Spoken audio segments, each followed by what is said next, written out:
রহমতুল্লাহ বরকাতুহু। কি অবস্থা মনারা? আমরা এই মুহূর্তে খাগড়াছড়িতে আছি, খাগড়াছড়ি সদরে।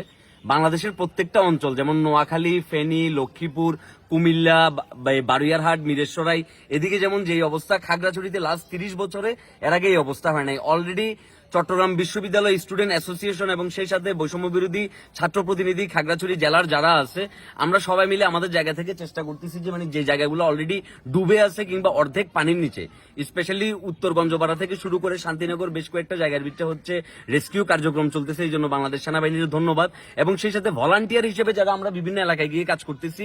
এখন এখানে অলরেডি তো আমরা খিচুড়ি দিয়ে দিছি, আমরা বেশ কিছু এলাকার ভিতরে খিচুড়ি দিয়ে দিছি। এখন যেটা আমাদের প্রবলেম হচ্ছে সেটা হচ্ছে তাদের হচ্ছে শুকনা খাবার, তারপর বিশুদ্ধ পানি, মোমবাতি, দিয়াশলাই, এই ধরনের কিছু এলিমেন্ট হচ্ছে তাদের দরকার আছে। তো এটার জন্য আমরা অলরেডি ব্যক্তিগতভাবে আমরা এখানেই যারা আছি, যেমন এখানে দুইটা টিম আছে, খাগড়াছড়ি স্টুডেন্ট অ্যাসোসিয়েশন, চট্টগ্রাম বিশ্ববিদ্যালয়ের একটা টিম, আর এই বৈষম্য বিরোধী ছাত্র আন্দোলনের জেলা প্রতিনিধির একটা টিম আছে।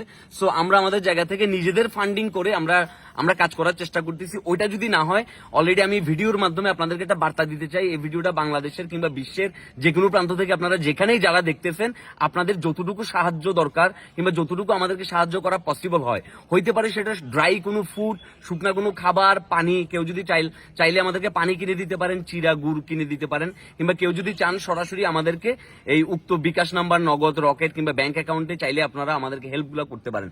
এই মুহূর্তে আসলে স্পেসিফিক অন্য কোনো জেলাকে নিয়ে কথা বলার মতো অবস্থানে অলরেডি চট্টগ্রামে রিয়াদ মুর্শেদ, স্মিতা চৌধুরী, মেরিন, তারপর হচ্ছে ইমরান নাজির ইমন, তারপর হচ্ছে ছোট ভাই উৎস, সবাই মিলে একটা টিম, আমরা যারা কন্টেন্ট ক্রিয়েটর আছে কিংবা ইনফ্লুয়েন্সার যারা আছে চট্টগ্রামে, সবাই মিলে একটা টিম ক্রিয়েট করে অলরেডি ফেনী অঞ্চলের দিকে যাচ্ছে। এর ভিতরে ভয়াবহ নিউজটা হচ্ছে যে কাপ্তাই বাঁধ নাকি অলরেডি 3টার দিকে ছেড়ে দিবে, 3:30 বাজছে, অলরেডি মনে হয় ছেড়ে দিছে। তাহলে যেটা হবে সেটাতে খাগড়াছড়ি জেলার মহালছড়ি উপজেলাটা হচ্ছে ডুবে যাওয়ার সবচাইতে বেশি সম্ভাবনা আছে এবং তাইলে সেই সাথে খাগড়াছড়িতে পানি আরো বেশি বাড়ার যথেষ্ট পরিমাণে পসিবিলিটি আছে।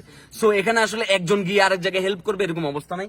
খাগড়াছড়িতে যদি একটা মোটামুটি একটা স্টেবল একটা পজিশন যদি চলে আসে, তাহলে সেই ক্ষেত্রে আমাদের টিম আমরা অলরেডি ফেনীর দিকে কিংবা হচ্ছে আমরা ওইদিকে চলে যাবো, কারণ দেখলাম যে অবমিত্র ঘাট থেকে বেশ কিছু বড় বড় নৌকা নিয়ে ওখানে যাওয়া হয়েছে।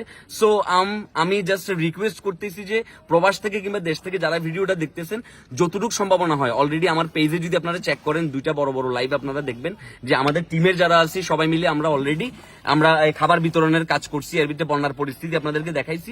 সো আমরা যাতে শুকনা খাবারগুলো প্রপারলি প্রোভাইড করতে পারি, সেই জন্য আমাদেরকে যতটুকু পরিমাণ সাহায্য করা পসিবল উক্ত নাম্বারগুলোতে আপনারা কাইন্ডলি একটু হেল্প করেন। ঠিক আছে, সবাই ভালো থাকবেন, সুস্থ থাকবেন। পরবর্তী আপডেট সবাইকে জানাই দেওয়া হবে। আসসালামু আলাইকুম।